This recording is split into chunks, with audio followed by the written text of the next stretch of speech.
I'll ever read erotica. Only 50 Shades of Grey. You like it? It got me feeling something. I was like, oh. I'm guessing you're anxious. I'm guessing hers as avoidance. Am I giving off avoidant energy? God. What do you think about me? You're anxious lah, bro. When you avoid something, you're basically denying a part of yourself. And so you perpetuate this negative cycle of toxic traits that impact other people in a bad way.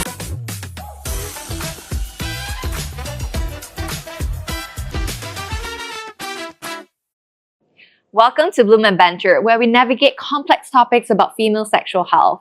My name is Crystal, I'm your host, and joining me today is my co-host, David. Hi everyone, welcome to Bloom&Banter, where we break down stigmas and most importantly share a balanced perspective from a male and also a female. So Today's topic, we're going to be talking about relationship and sex. So what's the relationship between relationship and sex? And today we have someone who's really knowledgeable in this field. Let us welcome Alana. Hi. Hello, my name is Alana. I am a trainee counselor and I've been practicing as a trainee for around a year now. Been doing my master's in counseling psychology for 3 years at Open University Malaysia. And I'm coming into this podcast episode with the experience of mostly a married woman who has been married for almost 8 years now. But I think I can also contribute in terms of like coming from a background of having a bachelor's in English literature, because I feel like literature, books, this medium informs us a lot about human relationships and emotions, and sex too. Because as we may all know, romance is the genre that drives the publishing industry. Look at 50 Shades of Grey. Look at all these other titles, you know. They might be, you know, subjectively poorly written, but like they're hot sells, I think. So I'm coming from that point of view lah, the counselor point of view. And literature. A literature point of view, and also as a published author, but I do more poetry than actual prose.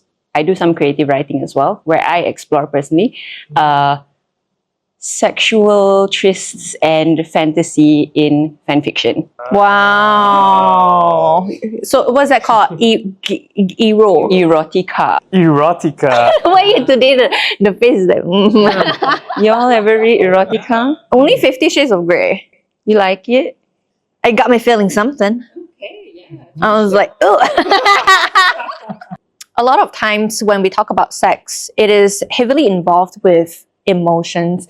We see it in the portrayal of movies and TV series, and then you have that passionate kind of like tension leading up to the act itself. Is now, I mean, of course, like sometimes it's like one night stands and all that stuff, which today we're actually going to be exploring. What is the emotional element when it comes to sex? How big of a part does it play? Maybe you want to share some of your experience? Okay, I feel like the emotion cannot be separated because you're going into someone, and then I felt like there is some Figuratively or literally? figuratively, alright? So there might be some energy of exchange, and then it's very, for me, I find it hard to be separated. He's a certified lover boy. I think it depends on your age. So if you have like the emotional maturity to know that you are having sex with the intention that you're not going to be with that person, then maybe you can manage your expectations better. But if it's like someone that you really like, okay, and Can you have sex with someone that you don't like at all? I think it's possible. Somehow, when you say that there's an exchange of, what do you say? Energy. Energy. That is so true. Yeah.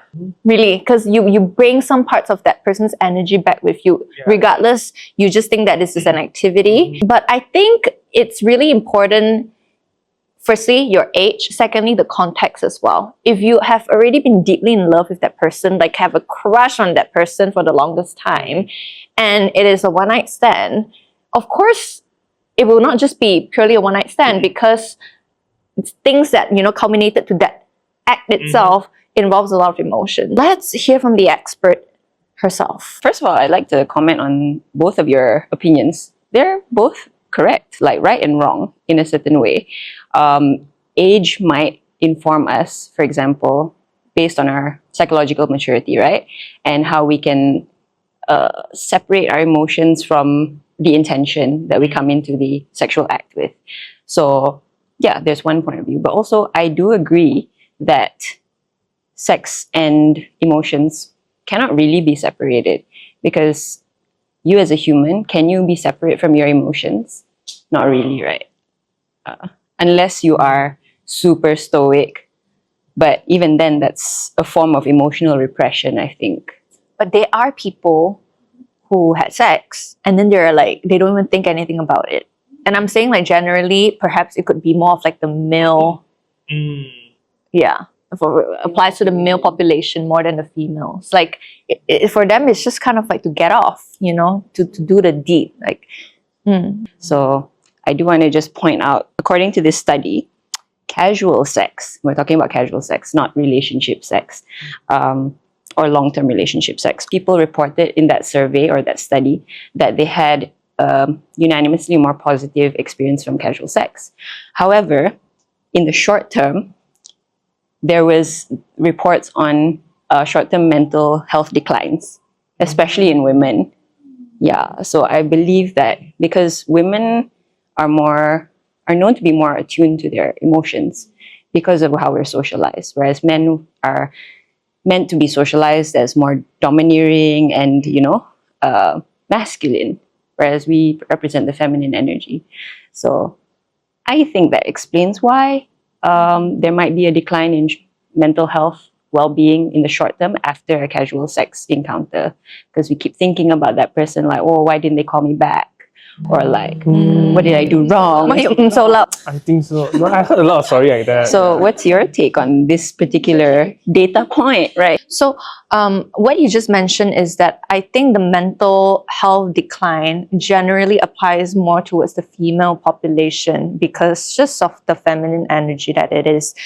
In terms of like long-term kind of consequences, right? Do you think this would have an impact on the female's sexual desire to have sex with, you know, the next maybe potential long-term partner? Yeah, that's a very good question, actually. It really depends on the person and how they intended to go into that sexual act, casual, one-night stand, whatever you call it, and how they choose to come out of that particular, I'm assuming we're talking about disappointment, right? Because the disappointment that they get, for example, from not getting called back after, you know, being intimate with a guy. And that kind of like worsens some of the underlying mental, not illness, but like mental health struggles that they're already facing. Let's just say if that person is, they have abandonment issues. So it could very well impact their mental health negatively in that sense. However, in the long term, it might just require the individual's particular brand of coping. So like, how do they remain resilient despite getting disappointed like that, right? Because it is, in many ways, people may view that as a rejection, like not being called back or not being given the attention that they desired. And a lot of it has to do with our attachment styles from developed when we were young, as early as babies even. You know what? Let's play a game. At the end of this episode, you can guess what would be our attachment styles based on like the questions that we're asking, how we interact and all of that. Shall we? Yeah. And also for the audience who is watching this as well, feel free to really kind of like think it through which attachment style you think you are based on the useful information and examples that will be shared in this episode. We're also going to be exploring about the various attachment styles. I think I have kind of seen quite a bit, you know, people talking about, oh my gosh, you're an avoidant and anxious attachment styles. They go well together. If you're avoidant, you can't. If you're anxious, maybe you can. So maybe you can just share with us what types of attachment styles are out there. Okay. So there are secure, first of all, they fall under two umbrellas. So there's the secure attachment style, and there's the insecure attachment style. Insecure attachment umbrella, and then the secure attachment umbrella. There's 3 branches under here, the insecure. Under the secure, no branches. It's just like, it means that you're secure and self-confident, self-aware in who you are, and hence are able to develop and maintain healthy relationships because you've had enough attention as a child growing up, because you've had adequate and consistent attachments with your caregivers, your primary caregivers, your mom, your dad, as, I guess, the first people that we connect with as human beings, right? It's our parents. So for those who are less fortunate to have insecure attachment styles, and I'm saying this as like, there's no right or wrong. There's never a right or wrong in terms of what attachment style you are, because the majority of the time, especially in the year of our Lord 2024, there's so many insecure attachment styles that we can observe in people and relationships. That's why we have conflict. That's why we have problems communicating. So under the insecure umbrella, there's anxious preoccupied, there's the dismissive avoidant, and there's the fearful avoidant.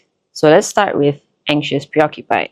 Do you guys kind of get a sense of what that means off the bat? Anxious preoccupied. Yeah. No, actually, never. I know, only anxious. Avoidant. Because I'm anxious all the time, but preoccupied, I don't really get the second part. Just park it under anxious lah. So there's the anxious, there's the dismissive, and there's the combination of the two, which is fearful avoidant. So the anxious attached person will, for example, if their partner, and it could be a long-term partner or even just a new relationship, but in particular in new relationships, I've experienced this as well, because I was previously very anxious preoccupied.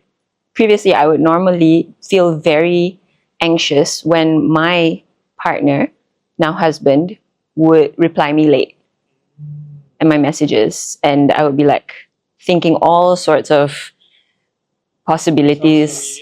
You know, like anxiety is just fear with a great imagination, right? So we would think all sorts of things like, oh my God, is he with other people? Is he like, is he going to be safe? Oh no, he's on the way back to his parents' house. What if there's an accident? You know, all these kinds of things pop up in my head, or used to anyway. So that is how the anxious, I guess in simple terms, how the anxious attached person would respond to, I guess, threats to their safety.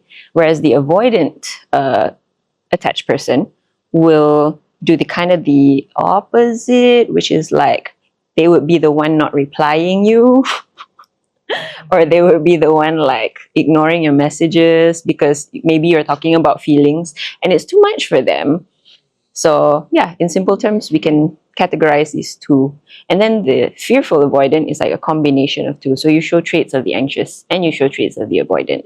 Worse lah, basically, like in terms of tearing, it's like who needs therapy the most, and it's like the anxious and avoidant one. And then I guess secure is like God loves you. But how do they like originate from? I mean, you said our first encounter was from our parents, right? So how?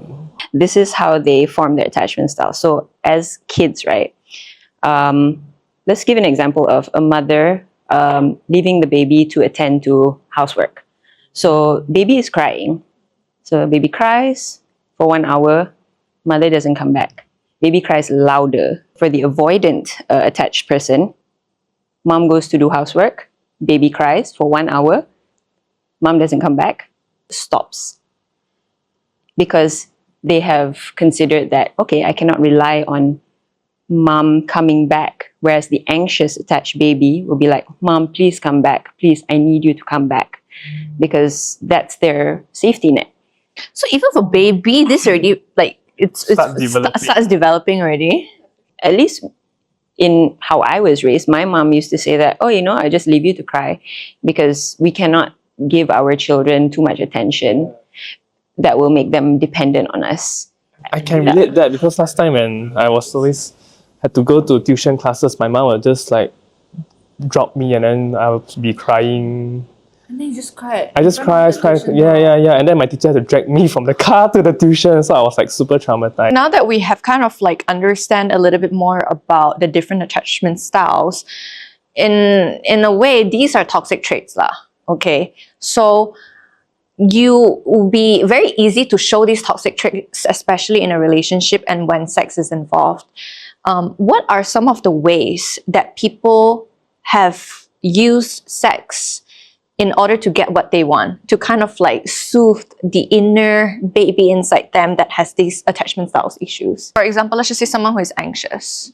How do they kind of like use sex as a weapon, or like, I don't know, as leverage? I can imagine, and it has been portrayed, I think, on TV a lot and in movies, which are good and bad examples of how relationships should be or how healthy dynamics should be.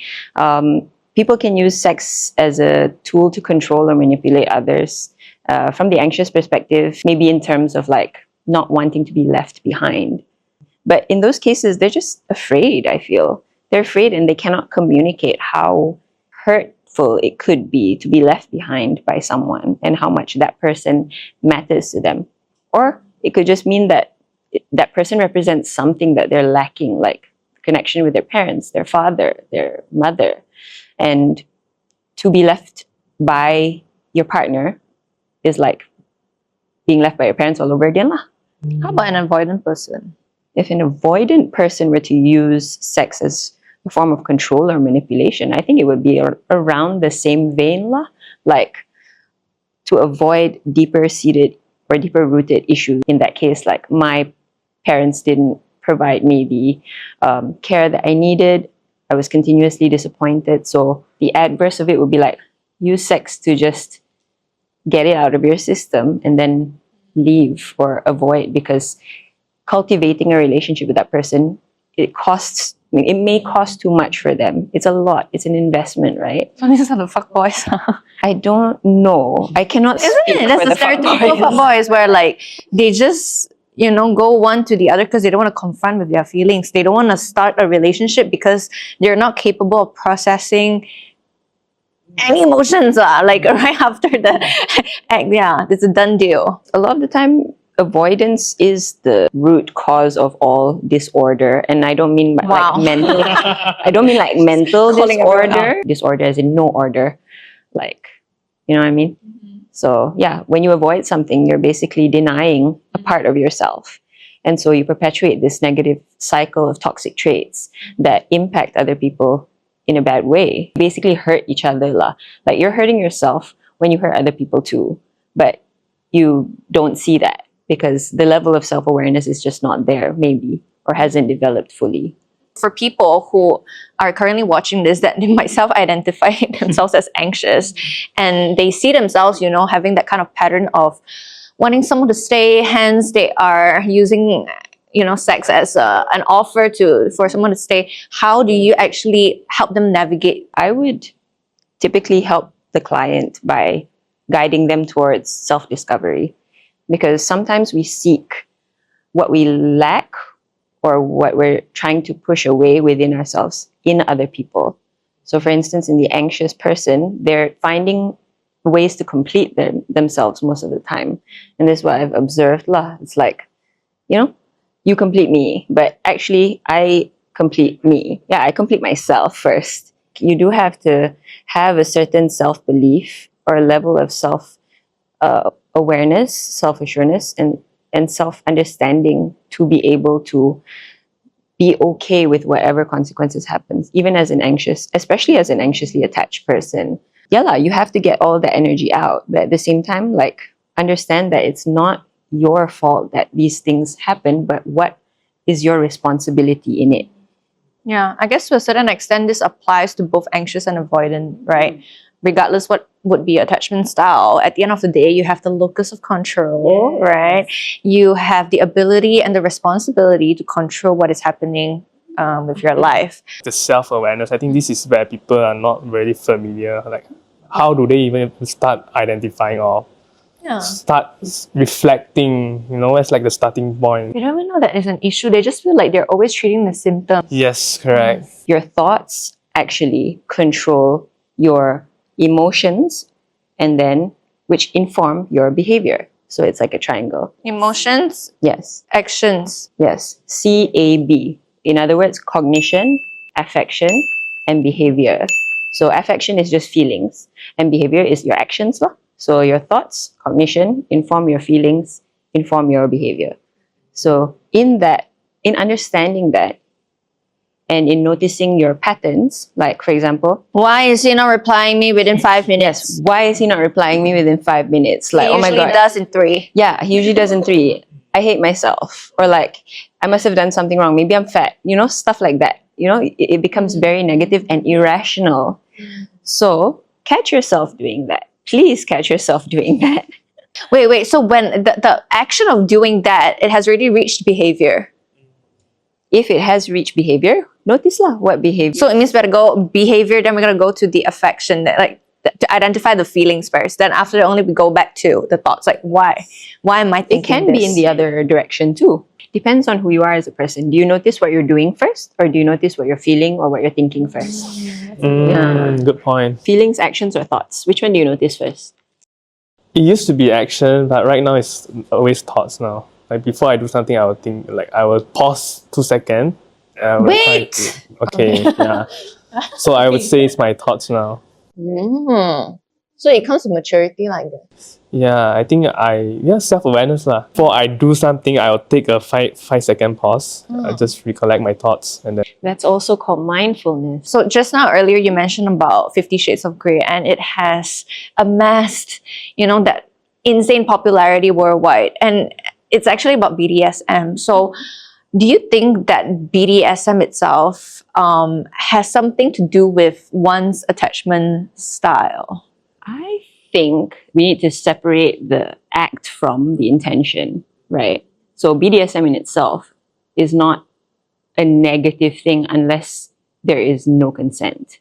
So your kink is what turns you on. For example, do you get turned on when you are the sub or the dom? No answers, but but I just want to understand where do all these kinks come from? It has to be something deeper. I guess sharing with the audience that BDSM in itself can be a very empowering tool. So I've heard.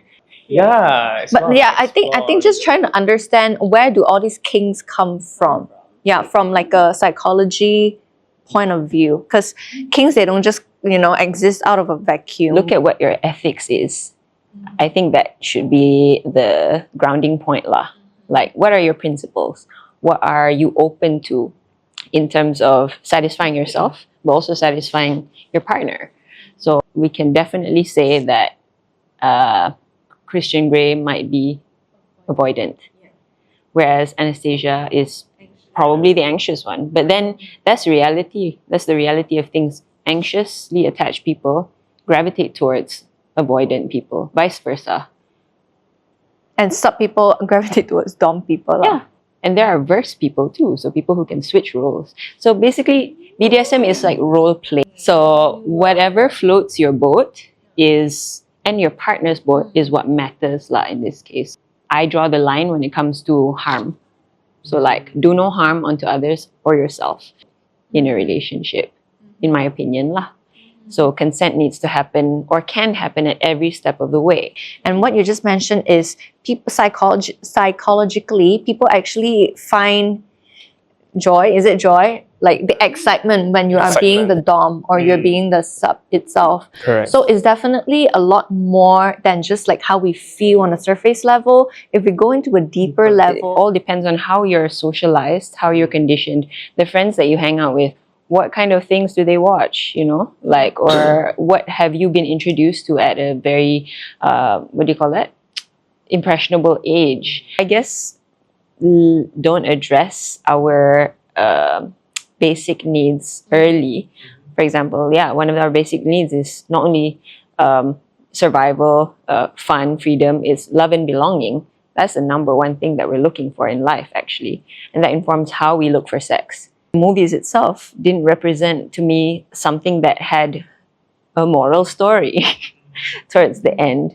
Like, so if you want to have a kink, explore it with your partner. Find a healthy balance that is not harmful but actually satisfying for the both of you. what I'm getting from here is consent, balance, and mutual satisfaction. Yep. All right. Thanks, Alana, for really sharing a lot more about the various attachment styles and also kinks and the underlying nuances to it. So let's guess each other's attachment styles and then see if we get it right. Yeah. Okay, maybe she can go last since she's the expert. She probably can see us through like a mirror, like a glass, sorry. You start first.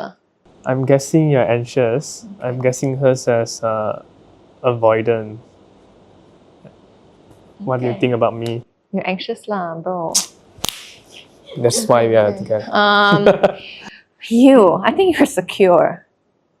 Now, Now. you used to be avoidant. Now you're like, I have seen the light. Am I giving off avoidant energy? Gosh, Last time. I mean, Last based on your Example that Yeah. you gave, because you say you cry, and then your parents didn't come. And then you're like, I don't understand, no problem, Sion. Oh, okay. That was like an illustration of the avoidant and the anxious styles. But you're not wrong in a sense that now I feel a lot more secure. And but previously I was more anxious, preoccupied. Now I'm a little bit more maybe on the fearful avoidant style. So it's like a combination of both. But did you know that you can display your insecure attachment styles differently depending on who you're interacting with?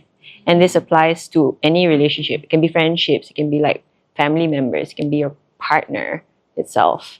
For David, I think you, based on what you were saying just now about your experience at tuition, it seems like you started off developing an anxious attachment style that maybe grew into an avoidant one. But then this also really depends on who you're talking to, right? It could be that you're secure with your mom or secure with your dad, but insecure, anxious with your mom. And then for Crystal, on the other hand, you seem like, correct lah, a little bit on the anxious. Little bit? She's crazy. Also, I think it's very important to note, you will be able to take online assessments, hopefully from credible sites like the Attachment Project, to find out what your current attachment style is.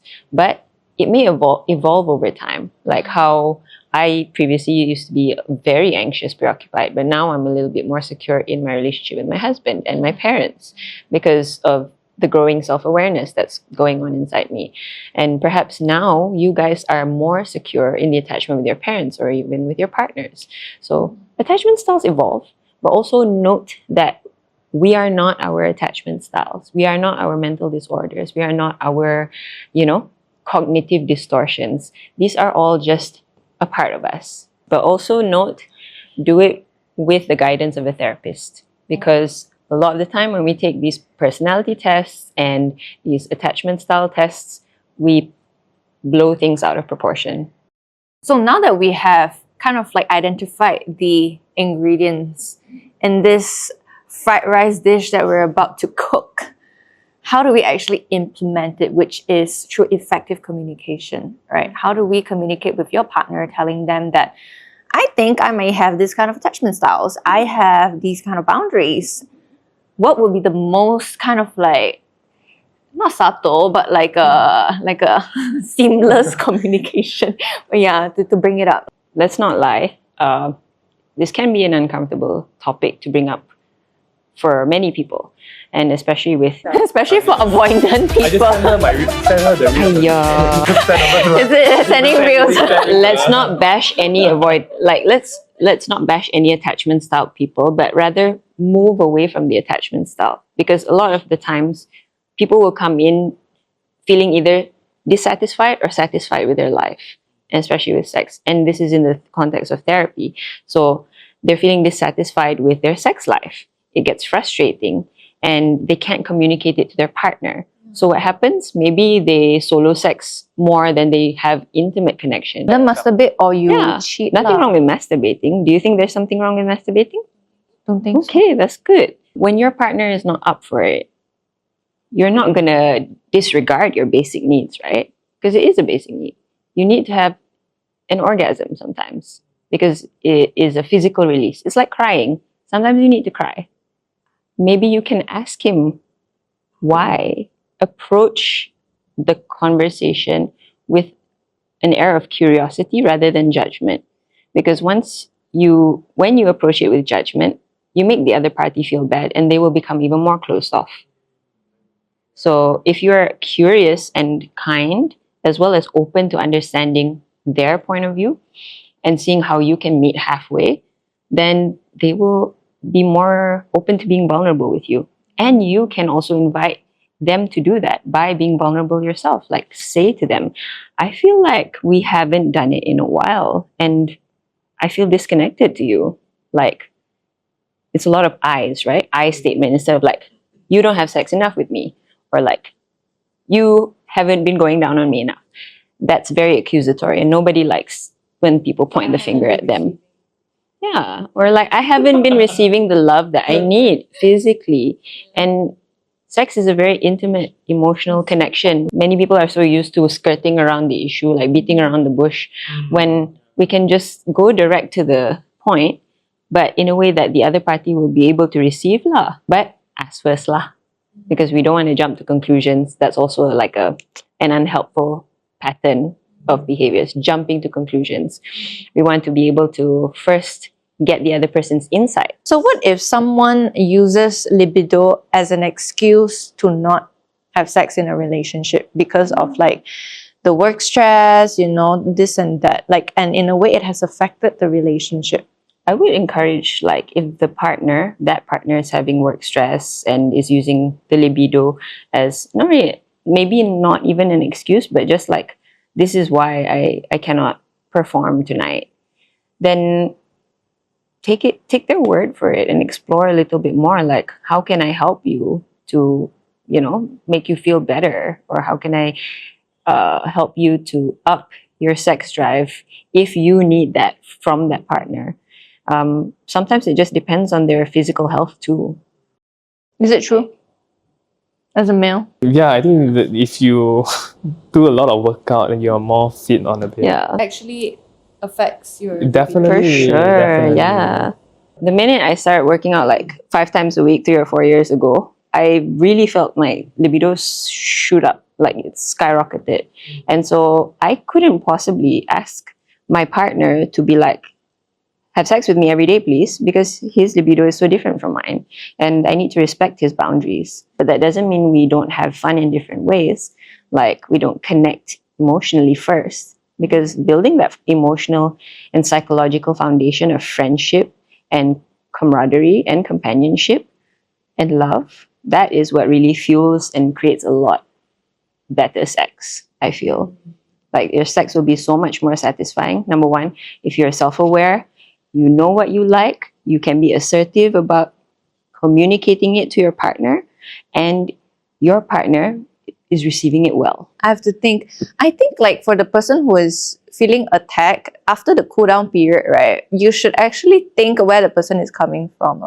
Good. Yeah. And the person who, you know, is encountering someone who is like a porcupine, like, then you just gotta say like, let's cool down. Because that's how fights happen. Because no one wants to back down. Someone is like, I'm trying to be nice here. And then you're like, being a bitch. And then that's how they fight. So I think the same example or analogy can be applied to sex, which is obviously is a little bit more sensitive.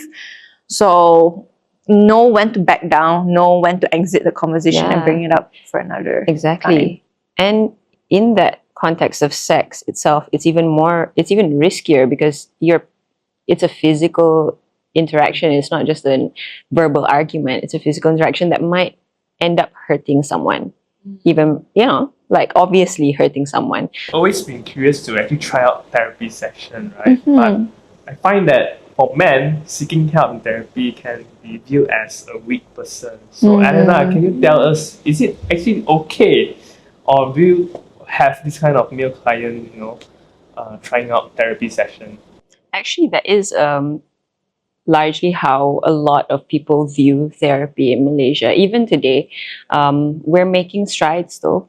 Professionals and, you know, trainee practitioners like myself are trying to break that stigma and really push for normalizing mental health. And I feel like a lot of men are open or being more open to going for therapy. because they do have a lot of issues. Everyone has a lot of issues to discuss that maybe they're not comfortable sharing with their close, family members or friends. So in a way, there are more female clients in my practice than males, but I do have around 3 male clients, or I've seen 3 male clients so far. And, they're average Joes. They're just people struggling to deal with everyday life, just like anyone else. I think the more men become open to the idea of communicating their feelings, it will start a chain reaction of more positive, healthy relationships and sexual experiences. All right, so I think that's the end of today's episode. I think I learned quite a lot because we have always known that sex keeps the relationship. It always been, right? Yeah, but there are so many different nuances to it, and then we also understood more about the different attachment styles, and also how do we navigate kind of like difficult conversations with your partners regarding your boundaries, regarding kinks, and also how to move forward with all these kind of sensitive topics. So maybe you can try to share some of your key takeaways. I think the key takeaway here is more on self-awareness. Like you have to really start from yourself, like identify what's your style, and then what do you actually like and you don't like, and how do you actually communicate in a way that is not so offensive to the other person. Yeah. You can say it nicely.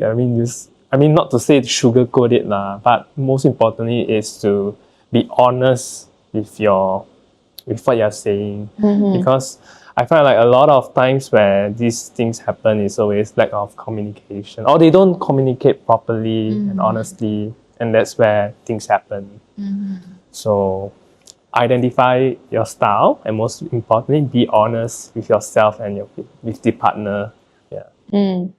So I think for me personally is about the triangle. Because a lot of times we keep seeing the symptoms.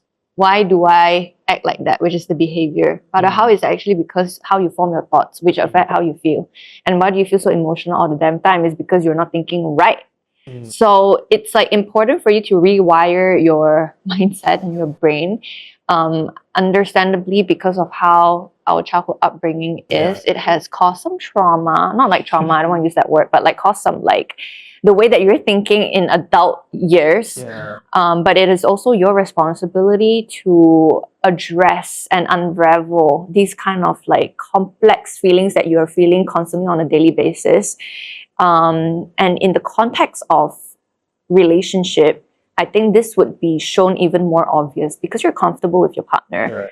And it makes it even slightly a bit messier when sex is involved because it's something so intimate. So how do you resolve all these symptoms which are shown in sex and relationship is through the triangle. Once again, what's the three words? Come on, student. Thoughts, behavior, affection. So thoughts, affection, and behavior. I'd also like to thank dear Kyra for giving us this amazing platform to navigate really complex topics that we usually don't talk about in day-to-day lives. For Dear Kyra, we are a telehealth platform where we allow women to get birth control pills in a more discreet manner, and you can actually get it delivered straight to your doorstep. So no hassle, no queue up in a pharmacy, everything online and indiscreet. And I would just like to say thank you, Crystal and David, for having me on the show. It was a very meaningful experience for me, and thank you for trusting me with this topic. I hope that I was able to contribute a good amount of knowledge and share insights in a way that will help audience members improve their relationships in a very meaningful way. So thank you guys. And that's it for today. Thanks for watching. Bye.